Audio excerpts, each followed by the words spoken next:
Mulai dari yang kecil-kecil gitu ya, kumpulin lama-lama menjadi bukit dan jangan patah semangat karena udah ada perempuan hebat contoh perempuan hebat di sini yang bagaimana mereka sebagai ibu, wanita karir ini juga bisa seimbang mengatur keuangan dan juga bisa self care tadi gitu ya, bisa menikmati hidup tapi bisa juga bertanggung jawab. Hidup itu nggak selalu sesuai rencana kita. Di tengah banyak rencana itu, aku menjalankan rencana keuangan selama 12 tahun ya. Terus tiba-tiba di satu pagi, sayang aku kena layoff. Gimana sih cara mengatur keuangan itu tetap seimbang tapi nggak kewalahan gitu? Kadang kan suka ada pos-pos yang tak terduga itu. Uang itu hanya alat gitu kan. Tapi itu akan berguna kalau kita memberikan makna atau tujuannya sesuai kebutuhan kita, sesuai maumu. Kita harus mulai sekarang biar kita tahu untuk cukup itu seperti apa dan gimana kita untuk mencapai tujuan itu.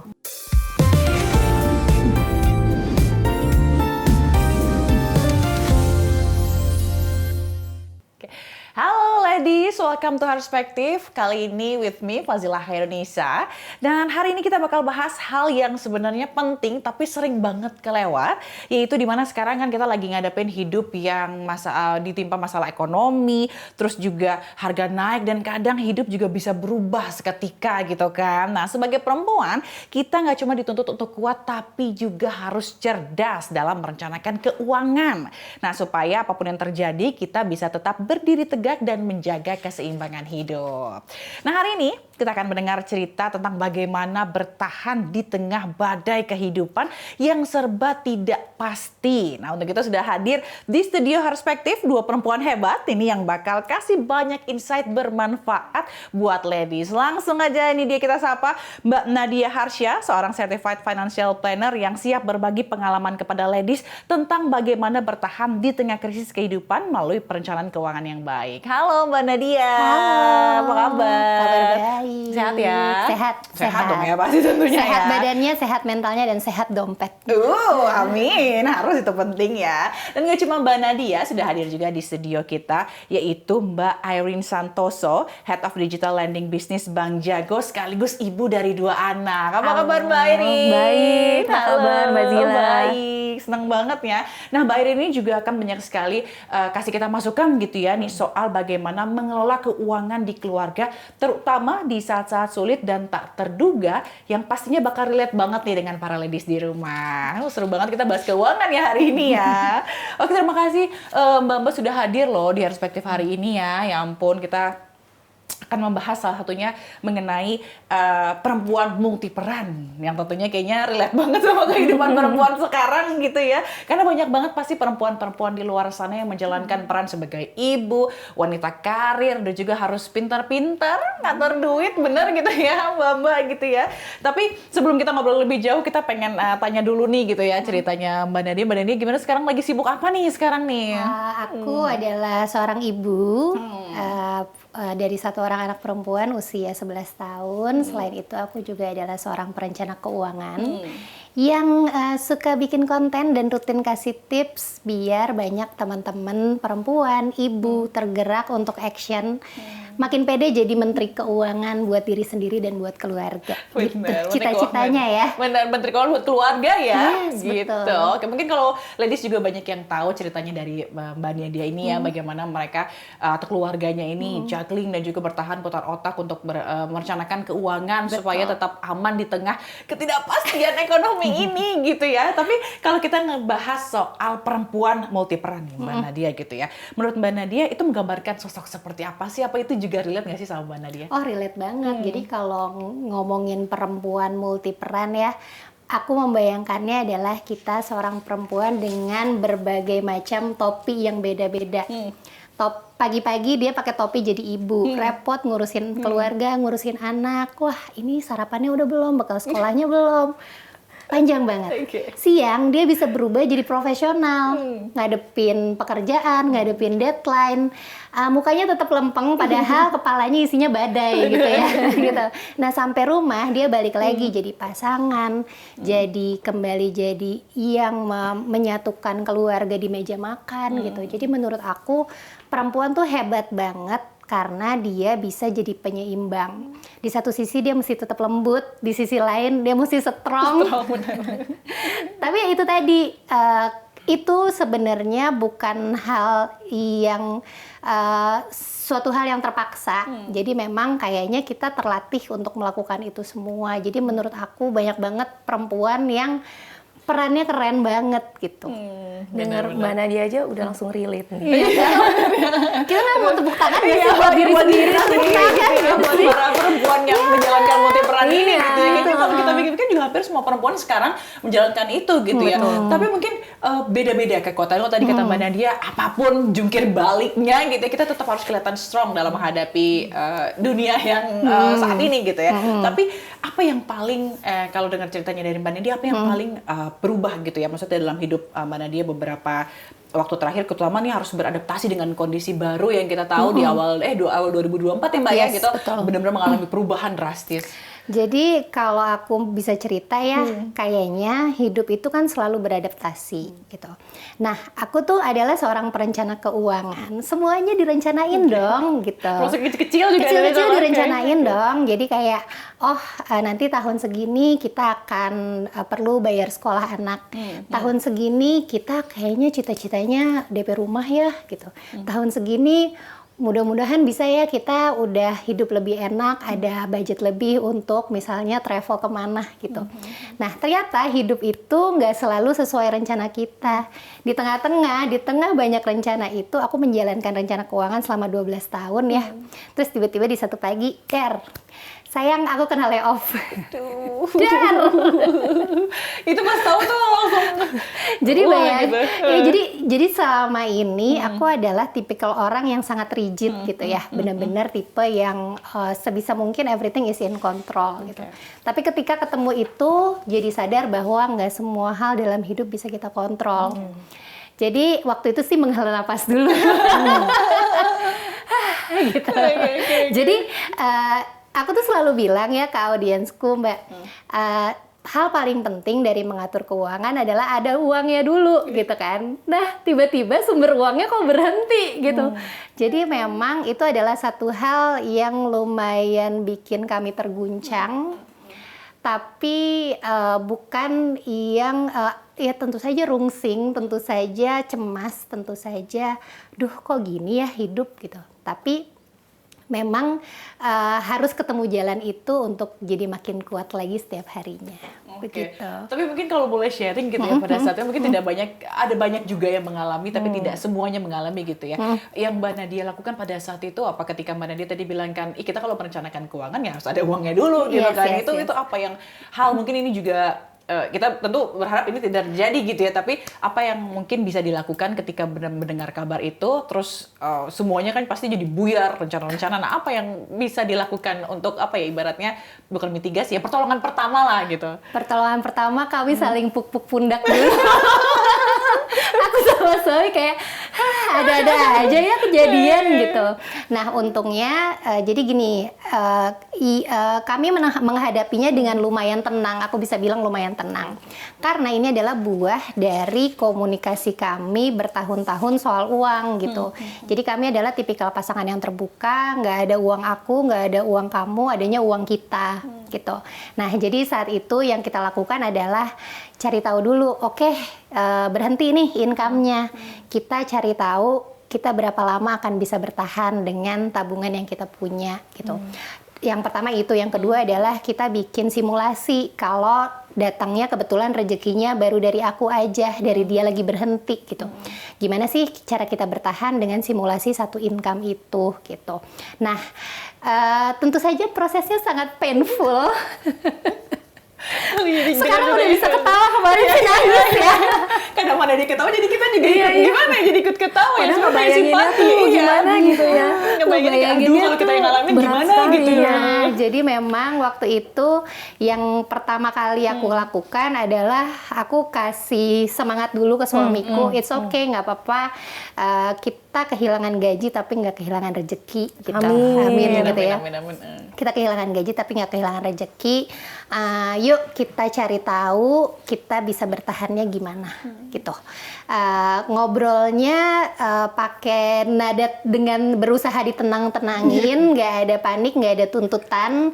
Sebisa mungkin aku tuh empati sama keadaan suamiku, walaupun sebenarnya di dalam kepalanya badai.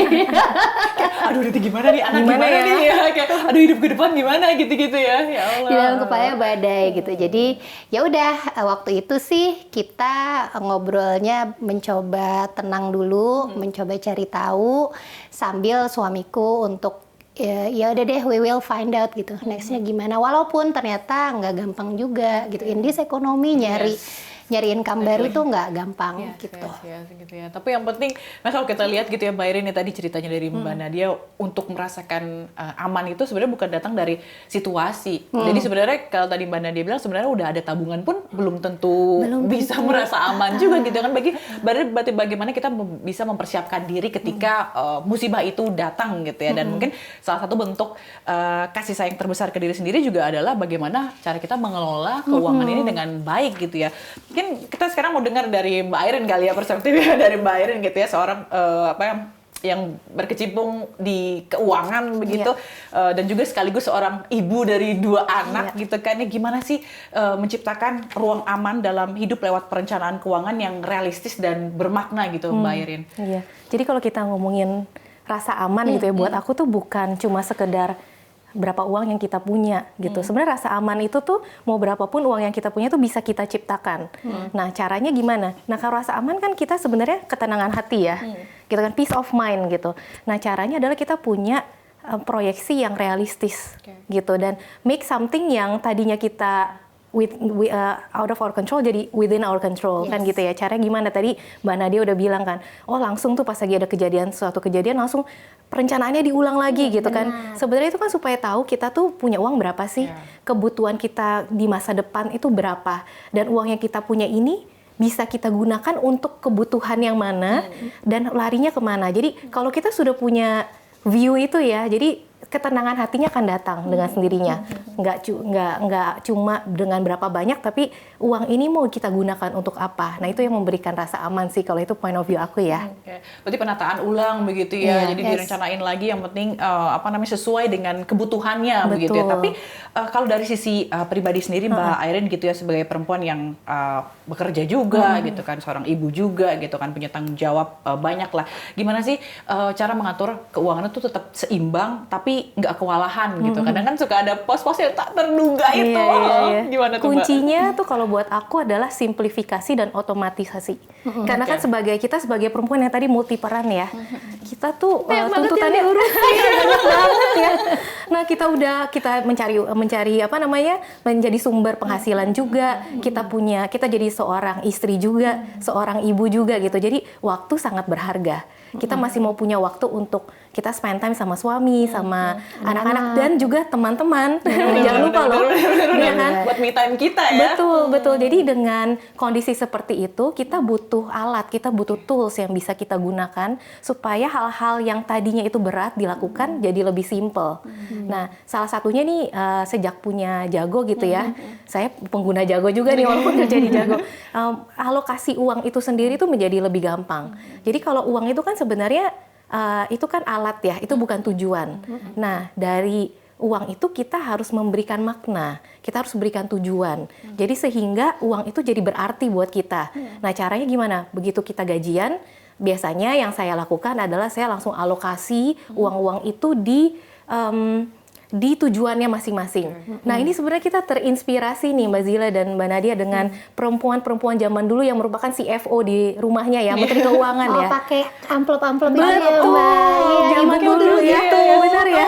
Atau kalau nggak amplop jar gitu ya. Ini uang untuk bayar listrik. Ya, atau amplop akordeon ibu tuh pakai gitu. Oh iya.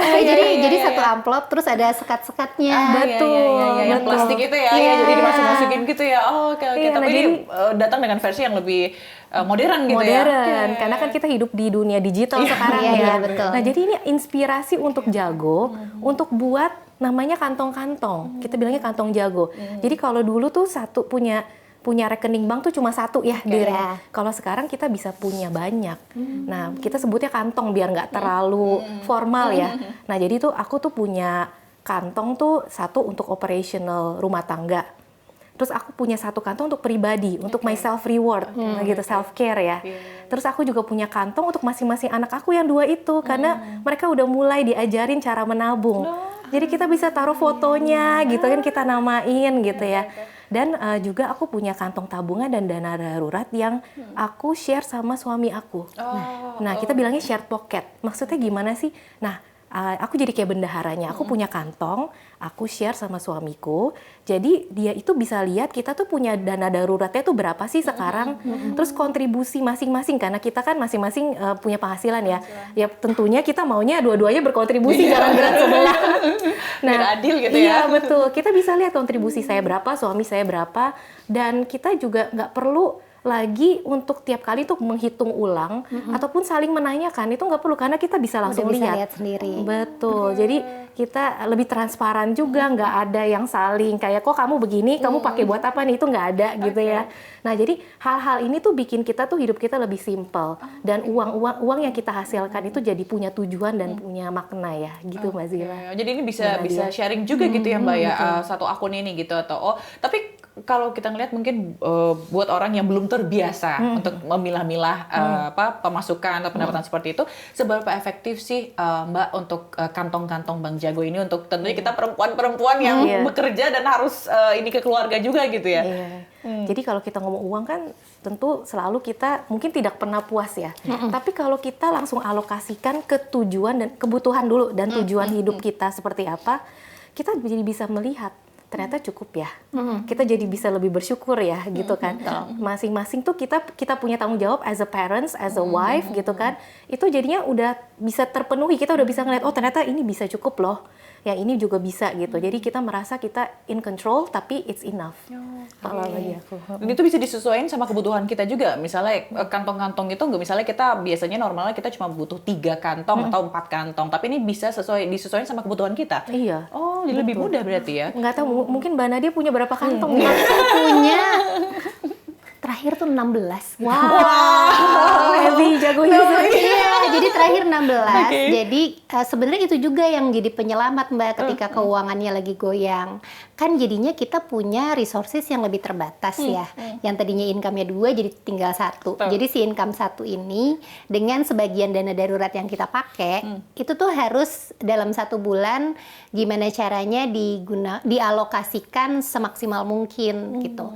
Nah, kantong jago itu di masa transisi kemarin itu membantu banget ketika aku merasa gini, oke, karena income-nya jadi 1, dana hura-huranya kayaknya turun ya gitu. Yang biasanya kita makan fancy seminggu sekali, kayaknya turun deh jadi 2 minggu sekali gitu.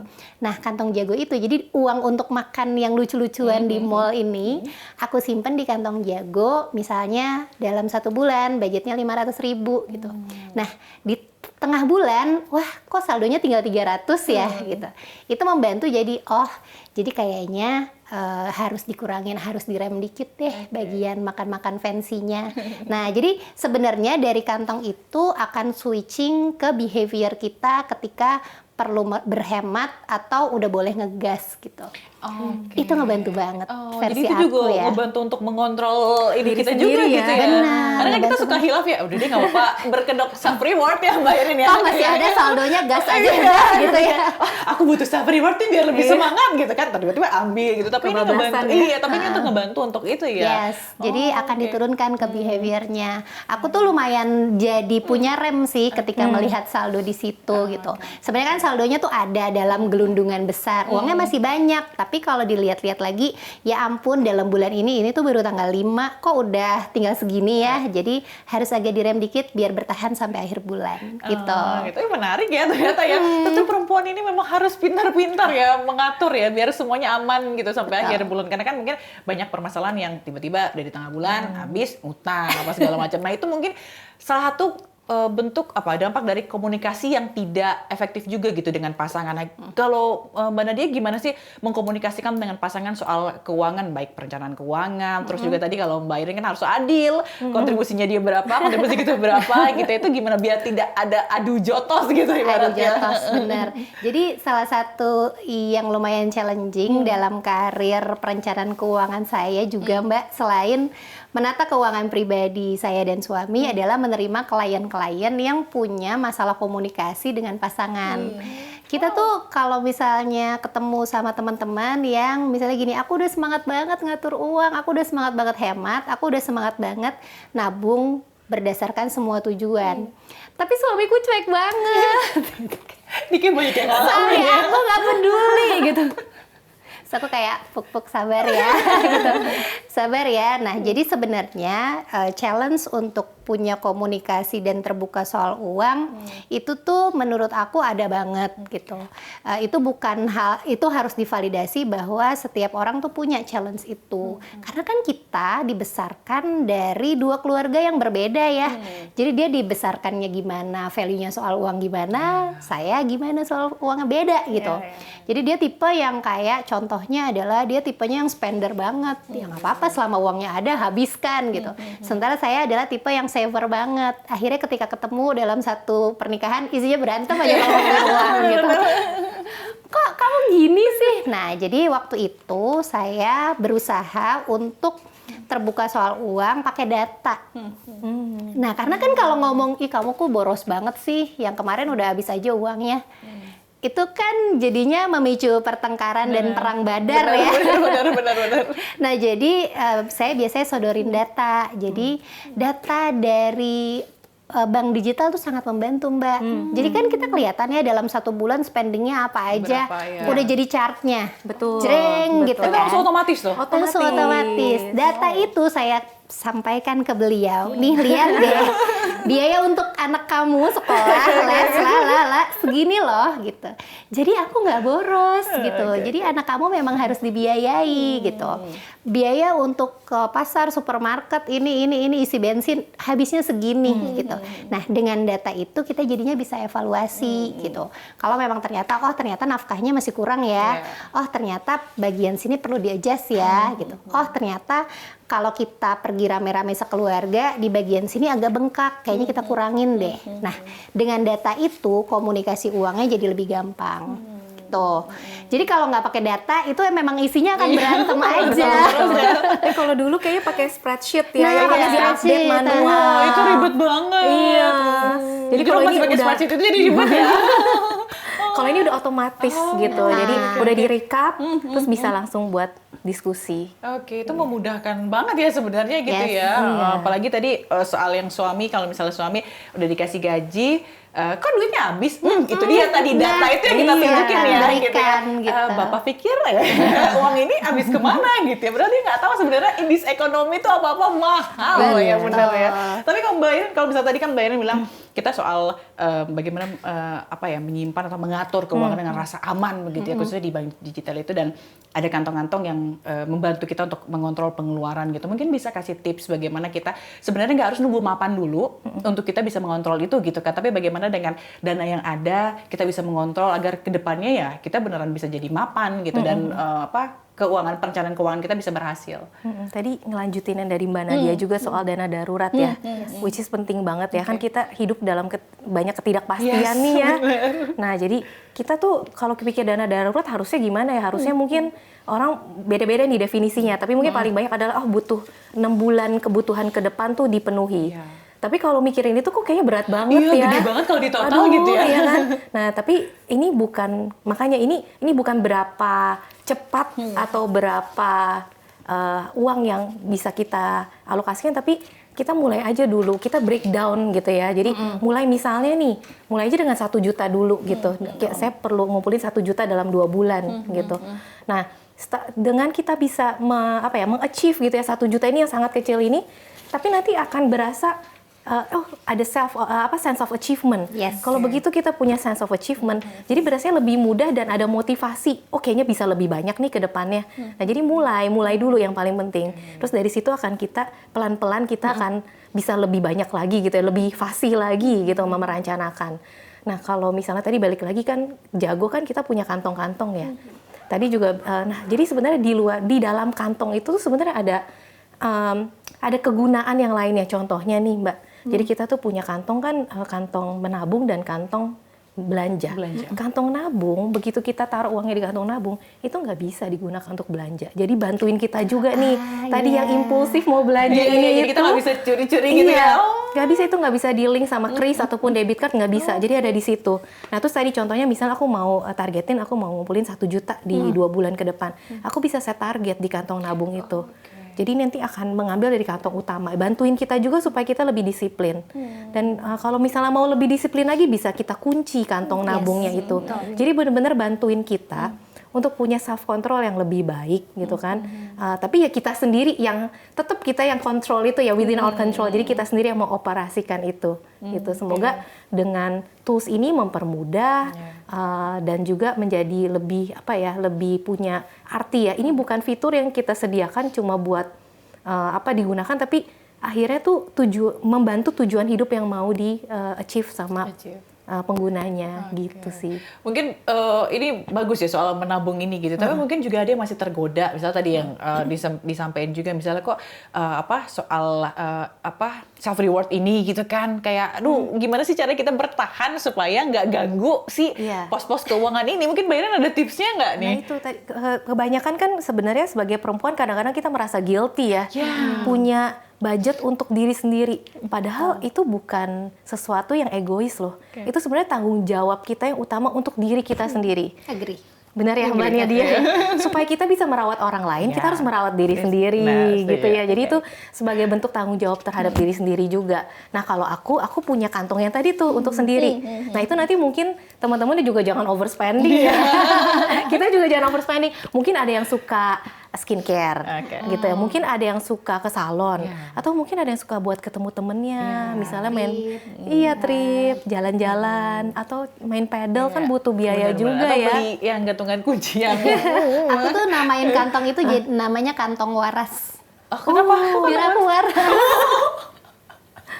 Untuk menjaga kewarasan ibu, jadi aku punya budget di situ. Jadi terserah mau dipakai buat ke salon, mau dipakai buat main pedal, terserah. Jadi selama ada uang di situ, I'm free to spend it without guilty gitu. Karena nggak memakai biaya yang gitu ya. Jadi dana urusan yang anak lain. udah aman, urusan tabungan udah aman, maka itu adalah reward yang aku dapatkan setelah mengamankan semuanya. Gitu. Penguasa langit dan bumi. Di kantong waras itu Di ya. kantong waras. Gitu. Tapi mungkin buat orang yang nggak terbiasa mengatur keuangan dan juga mungkin ada orang yang ribet udahlah gitu-gitu segala macam. Gimana sih?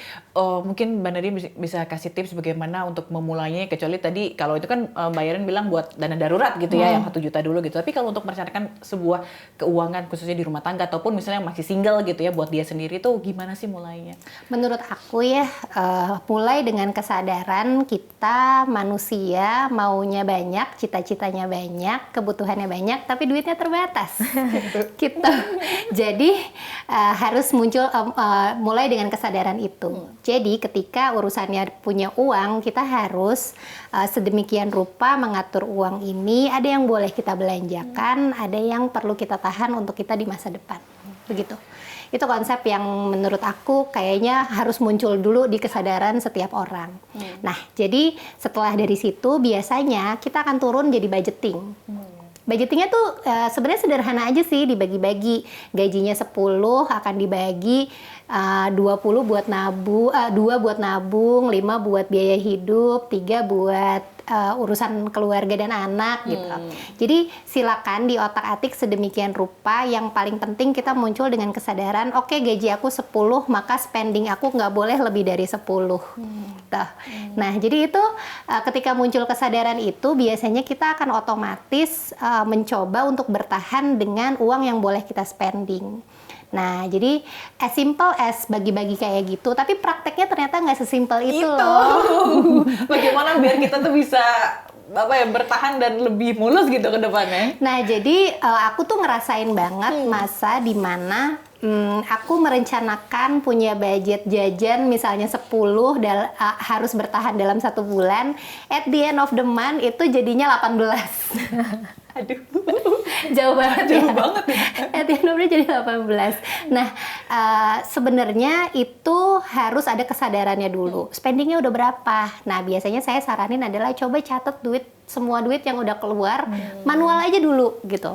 Karena biasanya setelah kita nyatet uang 3 hari, 1 minggu, itu akan muncul kesadaran, wow catatan saya panjang juga gitu. bener. Nah ketika catatannya udah panjang, kita akan muncul kesadaran bahwa oke, kita harus mulai ngerem. Nah ketika udah mulai ngerem, mulai deh, oke. Akhirnya setelah di akhir bulan dan berhasil achieve dengan target budget segitu, biasanya kamu juga merasa, oh ternyata aku bisa loh, ulangin aja repeat terus gitu. Itu sih yang aku saranin. It's really simple, tapi menurut aku untuk dipraktekin butuh semacam self control yang lumayan banget. Bener sih itu ya, intinya self control itu Yes. gitu ya. Nah kalau Mbak Irin mungkin bisa kasih tips juga atau sharing ke kita supaya kita ngomongin lagi in this ekonomi yang Yes. apa-apa semua serba mahal dan gak semua atau mungkin banyak orang yang penghasilannya di bawah, bahkan mereka harus utang untuk bisa memenuhi bukan keinginan ya tapi kebutuhan hidupnya dia. Itu gimana caranya mereka mengontrol keuangan untuk agar tetap stabil, at least mungkin ya jangan utang lah gitu. Jadi kalau aku sih mungkin prinsipnya selalu kita kontrol apa yang kita bisa kontrol, gitu ya. Kalau kita nggak bisa kontrol inflasi, kita nggak bisa kontrol misalnya perkembangan ekonomi global gitu. Tapi kita bisa kontrol kebiasaan dan perencanaan keuangan kita itu within our control ya, Mbak Yes, Nadia ya. betul. Gitu. Jadi kita fokus ke itu aja gitu. Kalau memang ternyata dibutuhkan, nggak bisa dipungkiri. Kalau misalnya dibutuhkan untuk punya hutang gitu, tapi kita harus tahu aware kita bisa bayarnya dan kita harus oke, kita akan bayar ini begitu kita punya tambahan kita akan langsung bayar gitu. Jadi kita harus self aware dan be responsible of what we can control gitu kan. Nah kalau aku tuh belajar dari perempuan-perempuan yang lain yang aku pernah temui termasuk Mbak Nadia nih gitu kan. Again uang itu hanya alat gitu kan. Tapi itu akan berguna kalau kita memberikan makna atau tujuannya sesuai kebutuhan kita, sesuai maumu gitu ya, sesuai kebutuhan masing-masing. Nah kalau kita bisa menggunakan alat ini untuk keperluan pribadi dan keluarga kita supaya lebih sejahtera di kemudian harinya, itu something yang semua orang pengen capai gitu ya. Dan uangnya itu mau berapapun, nggak perlu banyak pun, nggak punya yang banyak pun bisa menjadi sesuatu yang lebih bermakna. Jadi pesan aku sih itu aja. Mungkin know your numbers juga sekarang tuh punya aset berapa, hutang berapa gitu ya, lebih aware dan start sekarang. Jadi perencanaan keuangannya jangan kita tunggu-tunggu, oh belum bisa nih karena aku belum punya duit yang cukup. Jangan. Kita harus mulai sekarang biar kita tahu untuk cukup itu seperti apa dan gimana kita untuk mencapai tujuan itu. Mungkin jadi, itu sih. Biarpun kecil-kecil gitu ya, dimulai, yang penting dimulai dulu gitu. Betul, ya Mbak Irin ya. iya. Gitu. Tapi kalau Mbak Nadia, tadi namanya soal cerita juga Mbak Nadia sempat cerita katanya ada climbing curhat soal pasangannya tadi tuh selain tadi disebutin juga soal self control gitu. Ada lagi nggak sih sebenarnya yang benar-benar harus menjadi perhatian banget seorang perempuan dalam permasalahan ekonominya di keluarga ini? Menurut aku adalah in this ekonomi kayaknya penting untuk nggak rely on satu income. Karena memang benar-benar terasa banget there's no such thing as job security gitu. Bahkan yang kita lihat raksasa perusahaan gede-gede aja, oh ternyata tetap ada layoff gitu. Nah jadi pelajarannya adalah ketika masih punya tenaga, ketika masih punya kesempatan, cari tahu sebenarnya kita bisa hustling dari sisi mana gitu. Menurut aku satu hal yang mesti diasah adalah jangan malu untuk menjemput kesempatan gitu.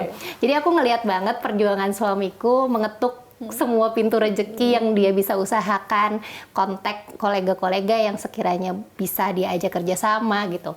Jadi agak sedih sih, tapi di satu sisi bahwa kalau misalnya nggak ngalamin ini, kayaknya kita jadi life humble us istilahnya. Jadi kayak kalau nggak ngalamin kejadian ini kita nggak pernah tahu ternyata kita punya daya juang yang segininya gitu. Jadi mudah-mudahan kalau berhasil melewati ini kayaknya segala macam badai ini bisa lah kita lewatin.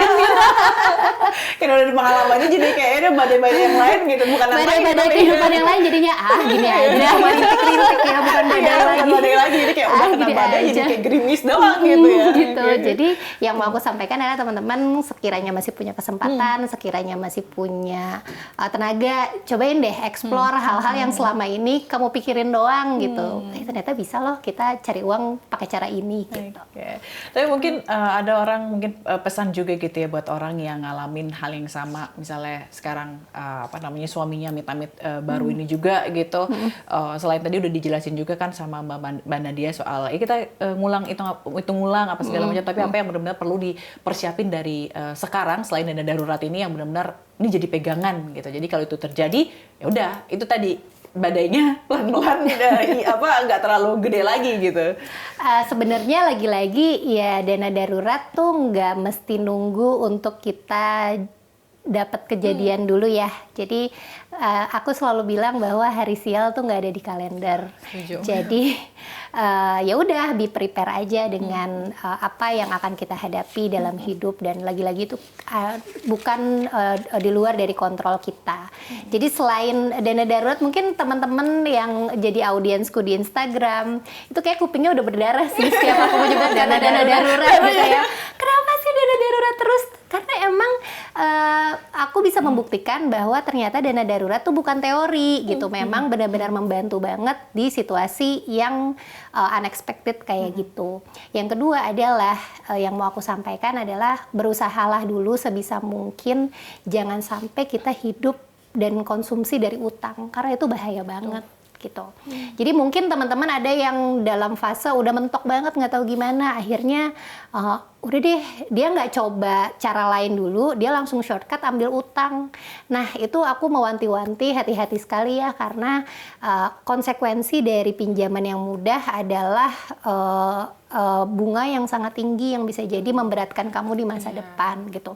Jadi kalau bisa usahakan dulu untuk hidup jangan sampai ngambil dari utang. Itu sih, makanya itu yang kadang mungkin relate ya terjadi, apalagi anak-anak zaman sekarang yang mungkin karena gampang banget. Aku tuh pernah lihat orang cuma foto sama KTP cekrek gitu, kayak 10 menit kemudian dia udah transaksi, serem banget. Tapi itu yang jadi mungkin bahaya juga, karena itu jadi habit ketika kita mungkin di sisi nggak lain bisa ini delay gratification ya. Mungkin ini sesuatu hal bukan yang ini, tapi di sisi lain ini kemajuan ekonomi karena perputaran ekonominya bergerak, tapi di sisi lain ini menjadikan bad habit bagi kita generasi muda yang ternyata kok dari muda sudah terbiasa dan itu bukan sesuatu hal yang untuk biaya hidup. Mungkin buat sebagian orang ada yang untuk belanja self rewardnya mereka, betul. nonton konser atau liburan atau seperti apa gitu, mungkin ada pesan-pesan atau bukan nasihat ya mungkin supaya tidak terjebak gitu dalam hutang yang bunganya lumayan besar ini. Mungkin Mbak Nadia atau Mbak Irin silakan Mbak Irin. Jadi kalau aku ngelihatnya sebenarnya pinjaman ini itu tuh sebenarnya bukan jelek gitu. Pinjaman itu sebenarnya tersedia untuk membantu sementara gitu ya, sifatnya sementara ya gitu. Tapi mungkin edukasinya yang kurang ya saat ini ya. Gitu, sebenarnya pinjaman ini tuh dibutuhkan untuk apa sih? Untuk supaya misalnya ada kebutuhan yang benar-benar tadi again last resort ya Mbak Nadia ya. Kita harus mengusahakan dulu nih sebisa mungkin kita, tapi kalau last resort memang dibutuhkan, pinjaman itu menjadi suatu opsi. Sebelum mengambil pun harus tahu gitu, saya butuhnya buat apa, berapa, jangan yang berlebihan. Dan untuk berapa lama, karena mungkin sifatnya again sementara. Terus bunganya berapa, coba dihitung cicilannya berapa. Bisa nggak sih saya membayar ini di bulan depan dan berikutnya gitu kan. Kalau masih bisa, itu namanya udah terencana. Again, perencanaan keuangan bisa melibatkan pinjaman. Nah, tapi yang kita butuhkan adalah ke-awareness gitu kan. Pinjaman itu sebenarnya tujuannya buat apa? Bisa nggak kita memfulfill itu supaya mencapai tujuannya lagi, balik lagi. Dan providernya ini aman apa enggak. Jadi butuh benar-benar aware dan cari tahu dulu ya. Jangan langsung segampang itu. Memang prosesnya gampang, tapi kita sebagai konsumen yang harus lebih smart ya. Setuju banget. Jadi kita harus lebih smart dan jangan karena dimudahkan, justru kita malah pakai itu untuk sesuatu hal yang sebenarnya bukan nggak butuh-butuh banget ya, tapi untuk sebuah hal yang harusnya Bijaksana lebih ya. mendesak gitu ya, Betul. benar bijaksana gitu. Terus soal investasi juga penting nggak sih? Aduh, penting banget. Penting loh. banget ya. Terus gimana? Mungkin bisa cerita juga soal investasi. Investasi tuh, jadi gini, saya tuh kan udah punya rencana keuangan selama 12 tahun sepanjang menikah ya. Jadi investasi itu membantu banget kita untuk menyiapkan apa yang akan kita bayar di masa depan gitu. Ini ceritanya kayak aku tuh punya cerita nyiapin uang sekolah anakku gitu. Jadi waktu anakku baru umur 6 bulan, ini ibu-ibu yang sangat visioner gitu ya. Anaknya baru 6 bulan digendong pakai baby carrier gitu. Kita survei SD. Visioner sekali ya. Wow, kita survei SD.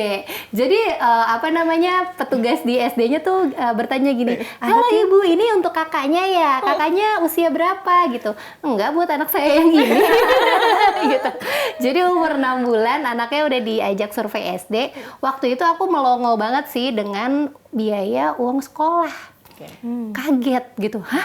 Kok bayar sekolah semahal ini? Ya kan? Benar. Sebagai mom of two pasti memvalidasi perasaanku. Iya sih, bayar sekolah sekarang mahal banget gitu. Jadi uang masuknya waktu itu bikin aku terkaget-kaget. Nah, tapi aku tuh nggak nyerah di situ. Jadi ya udah yuk, berhubung anaknya masih bayi, dia masuk SD-nya masih 6 tahun lagi, kita kan masih punya waktu gitu. Coba ya dihitung-hitung. Ternyata kalau dikumpulinnya pakai investasi, ada tambahan returnnya, setorannya jadi nggak seberat itu. Jadi pas aku hitung-hitung, uang masuk yang serem itu ternyata kalau aku kumpulin dikit-dikit dari anak yang umur setahun, setorannya sebulan cuma 300.000 aja loh gitu. Nah, jadi ya udah aku coba bikin satu tabungannya pakai investment, setor tiap bulan 300.000 dari anak yang umur 6 bulan sampai 6 tahun waktunya di daftar SD. Ternyata hasil dari investmentnya itu melebihi target si uang sekolah. Jadi ibunya bisa jajan tas. Bisa self care lagi. Bisa bayar lagi, bener. Jadi selain Aku untuk suka banget di bagian oke, uangnya cukup, ada lebihnya. Yes, aku jajan tas gitu. Jadi ini ibu-ibu yang baru dapat newborn dari mulai Langsung ya, langsung kita oke, kita langsung ini ya biar Saya bisa. juga loh waktu itu mencari SD bukan cuma ngelihat yang SD ya, Oke. langsung mencari juga SMP, SMA gitu. Iya, karena sekaget itu gitu. Oke. Jadi ya udah, ternyata bisa loh kalau memang kita mau usahakan sedikit-sedikit asal ada waktunya. Gitu. Oke, berarti sebenarnya kuncinya adalah bagaimana tadi perencanaan yang matang begitu ya. Yang pasti dana darurat itu juga penting, Iya. investasi untuk pendidikan anak, bagaimana self control kita terhadap keuangan gitu ya. Jangan egois banget tapi jangan pelit-pelit banget juga gitu ya. Yang penting semuanya bisa balance, dan mungkin untuk perempuan-perempuan di sana semangat mulai dari yang kecil-kecil gitu ya, kumpulin lama-lama menjadi bukit dan jangan patah semangat karena udah ada perempuan nyata hebat, nih. contoh-contoh perempuan hebat di sini yang bagaimana mereka sebagai ibu, wanita karir ini juga bisa seimbang mengatur keuangan dan juga bisa self care tadi gitu ya, Yes. bisa menikmati hidup tapi bisa juga bertanggung jawab. Nah, kita tadi juga sudah mendengar bagaimana tips-tips yang mereka berikan. Jadi para ladies ikutin, jangan sampai enggak gitu ya, karena menurut saya ini juga oke, karena kita benar-benar sebagai perempuan yang kita nggak tahu amit-amit kita kenapa, pasangan kita kenapa, dan keluarga kita kenapa, itu dia kita harus tetap bisa menghadapi situasi apapun in this economy begitu Yes. ya. Baik, terima kasih sekali lagi Mbak Nadia Harsha, Certified Financial Planner, dan juga Mbak Airin Santoso, Head of Digital Lending Business Bank Jago sudah hadir di sini dan berbagi so pengalamannya. Kita tepuk tangan dulu dong untuk perempuan-perempuan hebat di luar sana gitu ya. Aduh, senang banget ini jadi termotivasi untuk rajin nabung gitu. Untuk Ya, rajin bisa. nabung dan rajin Bisa, investasi. reminder. Kebetulan aku belum punya anak, jadi mungkin harus dipikirkan dari Yes. sekarang biar nanti pas punya anak nggak jadi pusing gitu ya. Oke, ya itu dia tadi episode Perspektif kali ini. Sampai jumpa di episode selanjutnya dan jangan lupa saksikan Perspektif setiap Sabtu jam 6 di YouTube Okizan Woman. Sampai jumpa. Terima kasih. Bye-bye. Thank you. Thank you so Thank you. much.